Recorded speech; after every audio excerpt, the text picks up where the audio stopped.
Waitress Served Warren Buffet in the restaurant. Suddenly saw a note on the table and burst into tears. Where are you watching from? Let us know in the comments. Do you believe in God? If yes, like and subscribe. The restaurant was buzzing with the evening rush. Waiters moved briskly between tables, carrying trays laden with steaming plates, while the murmur of conversations blended with the occasional clink of glasses. Among them was Sarah, a waitress in her mid-30s. Her uniform was neat, but slightly faded, and her face carried the weariness of someone juggling too many responsibilities. Sarah moved quickly, balancing plates and taking orders with a practiced smile. Despite the rush, she made sure to greet every customer warmly, even when some barely acknowledged her. Her co-workers admired her ability to remain composed, but they also knew she had no choice. She needed this job. Raising 2 kids on her own after her husband's passing had left her with little time to rest, let alone dream. As Sarah placed an order at the kitchen counter, her manager, a stern man with a clipboard, walked by. "Table 6 is waiting," he said curtly, without even looking at her. Sarah nodded and grabbed a tray, her feet aching but her resolve steady. She carried the tray to table 6, where a man in a simple suit sat alone, reading a folded newspaper. "Good evening," Sarah said, placing the menu in front of him. "Can I get you started with something to drink?" The man looked up, his eyes kind but piercing, and smiled faintly. "Just water for now, please," he said. His voice was calm, almost soothing, and there was something unassuming about him that made Sarah feel at ease. "Of course," she replied, scribbling on her notepad before walking away. As she refilled glasses at another table, she caught a snippet of conversation from 2 customers seated nearby. "Isn't that Warren Buffett?" one whispered to the other, glancing toward table 6. The name didn't register with Sarah, who was too focused on keeping up with the orders piling up in her section. She returned to table 6 with a glass of water and set it down carefully. "Take your time with the menu," she said with a polite smile.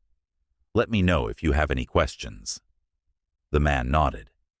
"Thank you, Sarah," he said, glancing at her name tag. His tone was genuine, almost as if he were thanking her for more than just the water. Sarah felt a flicker of warmth at the unexpected kindness. "You're welcome," she said, before moving on to the next table. But as the evening went on, she couldn't help but notice that the man at table 6 observed everything with quiet interest.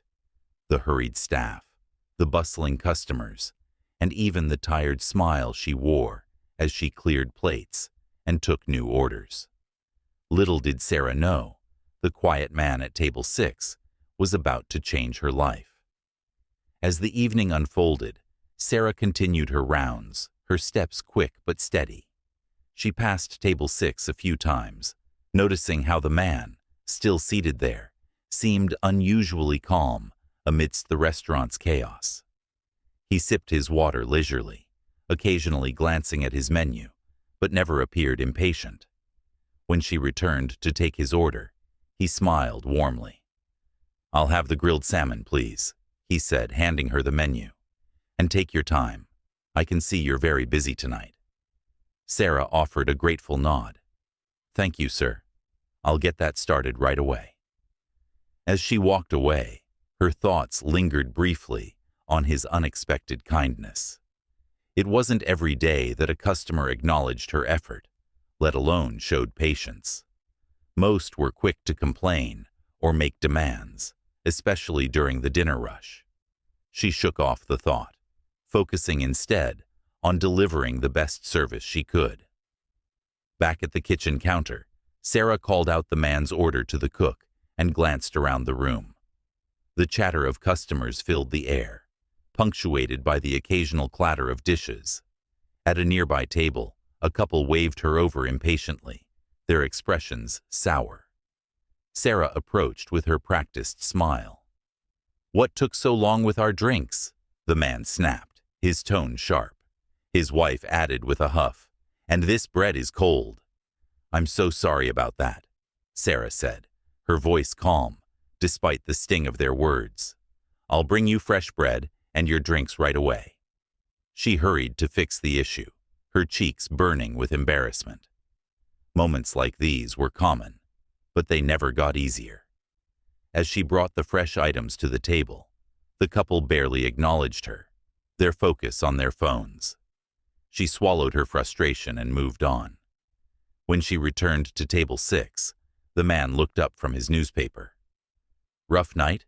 he asked, his tone gentle. Sarah hesitated, then smiled faintly. "It's just another busy shift," she said, trying to brush it off. "But thank you for asking." He nodded, his gaze thoughtful. "You handle it well," he said. "It's not easy to stay kind when people aren't always kind back." His words caught Sarah off guard. She blinked, unsure how to respond. "Thank you," she said softly. "I try." The man smiled again and returned to his newspaper. Sarah walked away, her heart a little lighter. It wasn't much, but those words had meant something to her. By the time the man's meal was ready, the restaurant had begun to quiet down. Sarah brought the plate to his table, setting it down carefully. "Here you go, sir," she said. "Enjoy your meal." "Thank you, Sarah," he said again, his tone as genuine as before. As she moved to attend to other tables, she noticed him eating slowly, savoring each bite. Unlike many of the other diners, he seemed completely unbothered by the hustle and bustle around him. Sarah couldn't help but feel curious about him, though she didn't have the time to dwell on it. When she returned to clear his plate, he had finished his meal and left the table spotless. "Would you like anything else?" she asked, glancing at the empty plate. "No, I'm all set," he replied, reaching into his pocket. He pulled out a wallet and handed her his card. "Just the bill, please." She nodded and hurried to process the payment. When she returned, he had already stood, preparing to leave. She handed him his receipt with a polite smile. "Thank you for dining with us," she said. "Have a wonderful evening." He smiled back. "You too, Sarah," he said before heading toward the door. As he left, the bell above the door jingled softly, and Sarah turned back to clear the table. What she saw stopped her in her tracks. There, neatly placed under the receipt, was a folded note and a stack of cash, far more than the bill itself. Sarah picked it up, her hands trembling slightly as she unfolded the note.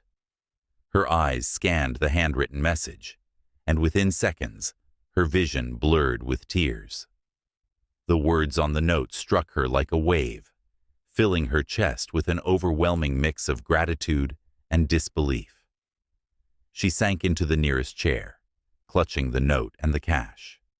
The other staff noticed her sudden stillness and gathered around, their voices filled with concern. "Sarah, are you okay?" one of them asked.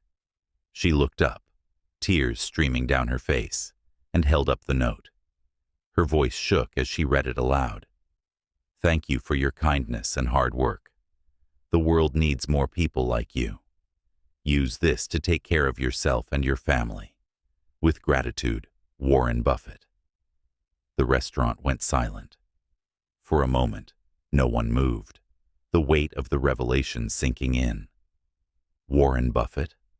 The man Sarah had served so politely, who had treated her with such kindness, was one of the richest men in the world. Sarah's tears flowed freely as she looked down at the note again, her heart swelling with a mix of joy, relief, and disbelief. She had been seen, truly seen, in a way that she hadn't felt in years.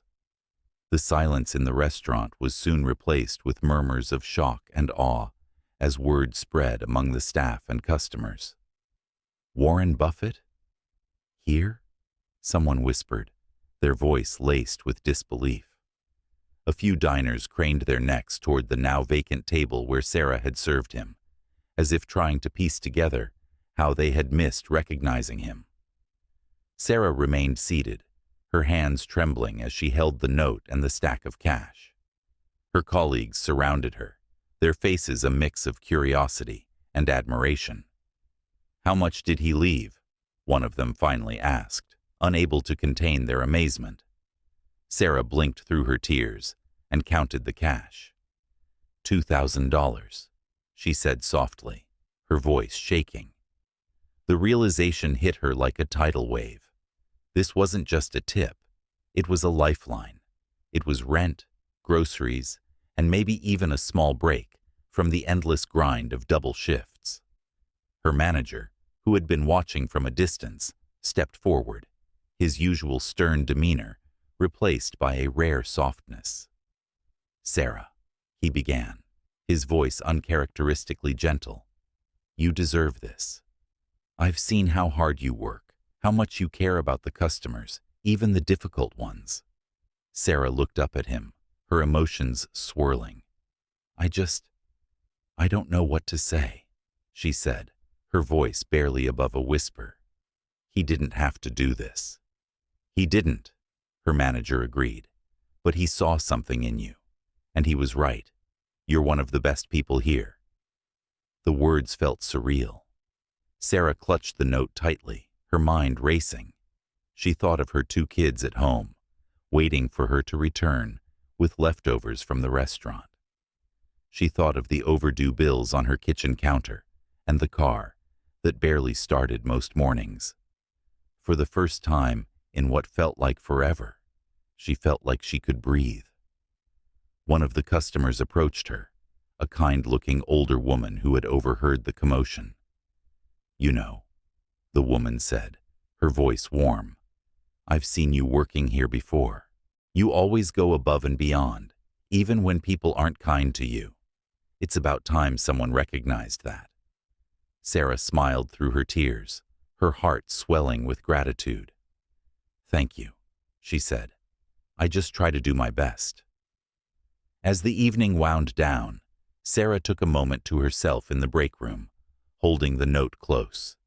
She read it again, each word resonating deeply. It wasn't just the money. It was the acknowledgement, the validation that her efforts mattered, that someone had seen her for who she was. When she got home that night, her kids ran to greet her at the door, their small faces lighting up at the sight of her. "Mom, you're home," they said, hugging her tightly. Sarah knelt down, pulling them close. "I have something to tell you," she said, her voice full of emotion. "Something amazing happened today." She showed them the note and the money, explaining in simple terms what had happened. Her kids listened with wide eyes, their excitement growing with each word. "Does this mean we can fix the car?" her son asked. Sarah laughed softly, her heart lighter than it had been in years. "Yes," she said, "and maybe we can do a little more than that." That night, as she tucked her kids into bed, Sarah felt an overwhelming sense of hope. Warren Buffett's act of kindness had done more than provide financial relief. It had reminded her that her hard work, her resilience, and her kindness hadn't gone unnoticed. Back at the restaurant, the staff continued to buzz with the story, inspired by what had happened.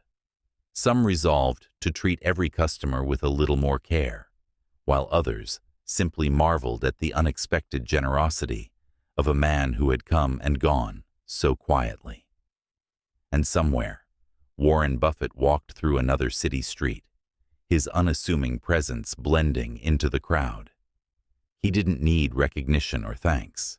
He knew the impact of his actions would ripple far beyond that one moment. For Sarah, that ripple had already begun, and she promised herself that when she had the chance, she would pay it forward. Because sometimes, one small act of kindness could change everything. As Sarah sat at the table that evening, staring at the note and the cash, The reality of what had just happened sank in fully. She wasn't just overwhelmed, she was transformed. This wasn't just money, it was a message. Someone as unassuming yet powerful as Warren Buffett had taken a moment to not only notice her, but also to remind her that her hard work and kindness mattered. She stood up slowly, wiping her tears as her co-workers looked on, still in awe. "I can't believe it," Sarah whispered, holding the note close to her heart. "It's like he knew." Her manager approached, a rare smile on his face. "Sarah," he said, placing a hand on her shoulder, "people like him don't just do things like this for no reason. He saw something in you, and honestly, so do we." Her colleagues nodded in agreement, murmuring words of encouragement. For the first time in a long time, Sarah felt seen, not as just a waitress, but as a person whose efforts had real value. As she packed up her things to head home, she carefully folded the note and tucked it into her purse, alongside the cash. The night air was cool as she stepped outside, but the warmth in her chest made her feel invincible. She thought about her kids, her struggles, and all the moments she had questioned whether she was doing enough. Tonight, the answer felt clear. When Sarah got home, her children were already asleep. She kissed their foreheads gently, her heart swelling as she looked at their peaceful faces. Tomorrow, she thought, things would be different. She'd fix the car, pay the bills, and maybe even take them out for a treat, something they hadn't been able to do in months. Sitting at the kitchen table, she pulled out the note again, reading it slowly, as if to absorb every word. "Kindness and hard work never go unnoticed. Keep shining, Sarah. Warren Buffett." She smiled through fresh tears, vowing to carry those words with her forever. She promised herself that when the time came, she would do for someone else what Warren had done for her. In the restaurant, the story of Sarah's moment spread quickly. Customers who had been there that night shared the tale with friends, and soon it became a local legend. The staff found themselves working with a renewed sense of purpose, inspired by what they had witnessed. Even the manager softened, making changes to support the team better. As for Warren Buffett, he had long